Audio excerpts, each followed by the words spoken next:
Orpheus is famous for his skill as a musician and for his tragic love for his wife, Eurydice. Orpheus was the son of the muse Calliope and the god Apollo. From birth, he showed exceptional talent for music and played the lyre sublimely. It is said that stones, trees, and animals were moved when they heard his music. Orpheus became one of the greatest musicians in Greek mythology. One day, Orpheus met Eurydice, a beautiful nymph whom he deeply loved. They married and lived happily for a time until tragedy struck. While Eurydice was walking through a meadow, she was attacked by a satyr. In her attempt to escape, Eurydice ran into a nest of snakes and received a venomous bite that ended her life. Orpheus was devastated by the loss of his beloved wife and decided to embark on a dangerous mission to rescue her from the Underworld, the realm of Hades.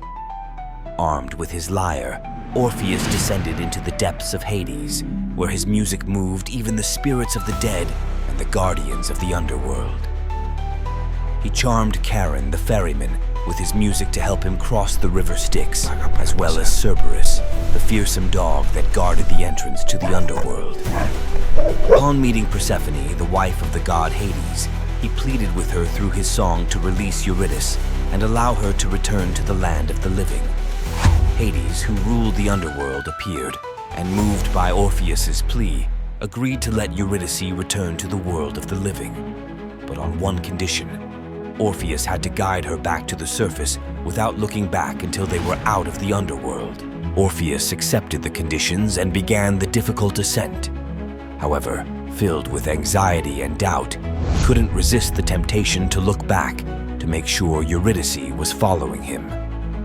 At that very moment, Eurydice, still in the realm of the dead, vanished from his sight forever. Orpheus's glance had broken the agreement, and he lost the chance to bring back his beloved. Heartbroken, Orpheus returned to the world of the living, but he no longer found solace in music or anything else. He rejected the love of women and lived the rest of his days in solitude, playing his lyre and mourning the loss of Eurydice.